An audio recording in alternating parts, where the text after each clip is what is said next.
তাহলে দেখো এখন দ্রবণীয়তা, দ্রবণীয়তা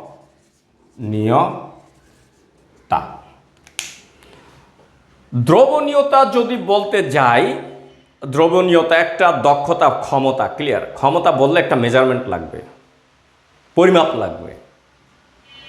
ক্লিয়ার?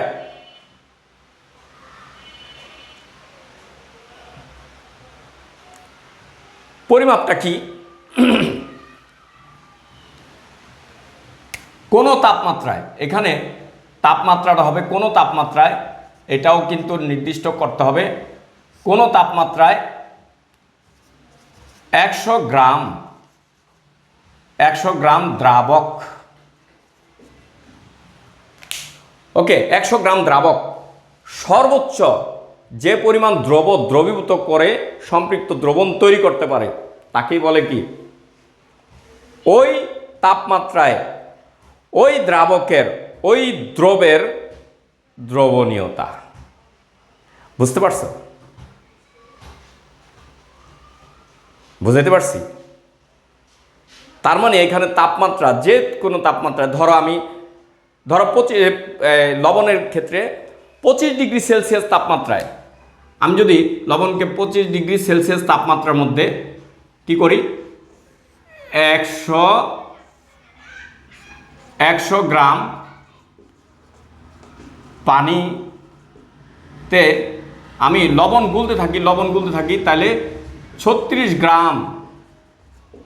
গ্রাম লবণ গুলবে। এরপরে আর কি গোলা সম্ভব নয় এই তাপমাত্রায়। আরও যদি বেশি তাপমাত্রা দেয় তাহলে সে আরও বেশি লবণ গুলতে পারবে, সেটা ভিন্ন জিনিস। কিন্তু এই 25 ডিগ্রি মানে আমি বলছি কোনো তাপমাত্রায়, মানে একটা তাপমাত্রা নির্দিষ্ট করে দিব, কোনো তাপমাত্রায়, মানে ক্ষমতা যখন বলতে যাবা, তা দ্রবণীয়তা একটা দক্ষতা বা ক্ষমতা, দ্রাবকের ক্ষমতা। ক্লিয়ার? এটা মাথায় রাখবা। দ্রবণীয়তা কি? দ্রাবকের একটা ক্ষমতা। ক্ষমতা যদি আলোচনা করি সেই ক্ষেত্রে পরিমাপ লাগবে। কি পরিমাপ? তাপমাত্রার পরিমাপ লাগবে, দ্রাবকের পরিমাণটা লাগবে, দ্রবের পরিমাণটা লাগবে। ক্লিয়ার? তিনটা ভালো করে সংজ্ঞার মধ্যে আছে কিনা সেটা খেয়াল করবা, তাহলে সংজ্ঞা তুমি বানায় লিখতে পারবো, কোনো সমস্যা নেই। তাহলে সেটা কি হবে? 25 ডিগ্রি সেলসিয়াস তাপমাত্রায় 100 গ্রাম পানিতে,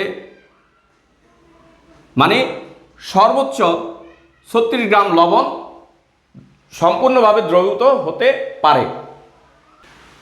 আবার বলি, 25 ডিগ্রি সেলসিয়াস তাপমাত্রায়